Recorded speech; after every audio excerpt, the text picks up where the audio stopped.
Nie sposób odmówić zgrabnej skromności tytułowi książki Józefa Szujskiego, Historii Polskiej treściwie opowiedzianej ksiąg 12.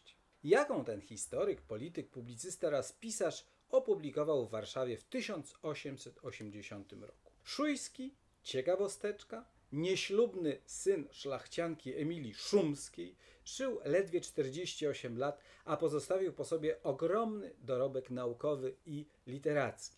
Ten oczytany samotnik poświęcił życie historii, filozofii i literaturze. Człowiek o niezwykłej pracowitości. Został w 1869 roku profesorem Uniwersytetu Jagiellońskiego. Był współtwórcą, a od 1882 roku członkiem Akademii Umiejętności. Należał również do współzałożycieli jednego z głównych pism konserwatywnych tego czasu, Przeglądu Polskiego, który miał notabene istnieć jeszcze wiele lat. Przede wszystkim jednak, trochę w wyniku refleksji o upadku powstania styczniowego, wsławił się jako współautor Teki Stańczyka i jeden z przywódców Stańczyków. Stańczycy, ugrupowanie polityczne w Galicji Zachodniej, zrzeszało głównie ziemiaństwo i wyższych urzędników. Byli to po prostu krakowscy konserwatyści i powstałe w latach 60. XIX wieku. Nazwa pochodziła od pamfletu politycznego Teka Stańczyka, skierowanego przeciwko fali demonstracji patriotycznych w czasie walki o autonomię Galicji i potępiającego konspirację. Szujski, także na skutek refleksji nad historią Polski, stał się wyznawcą legalnej pracy u podstaw pod patronatem władzy austriackiej.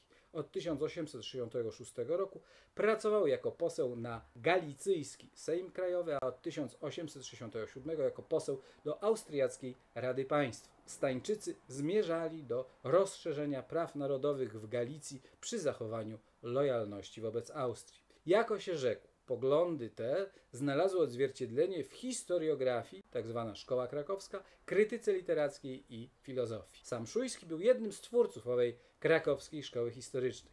Zajmował się badaniami nad historią polityczną Polski XVI-XVIII wieku. Jako historyk uznawał wpływ czynników subiektywnych na rozwój historii, a także podkreślał rolę wybitnych jednostek. Choć też głosił prowidencjalizm, czyli pogląd, wedle którego należy pojmować historię jako spełnienie się boskich zamiarów wobec ludzkości. Dość jednoznacznie potępiał przy tym spiski narodowe i ruchy demokratyczne.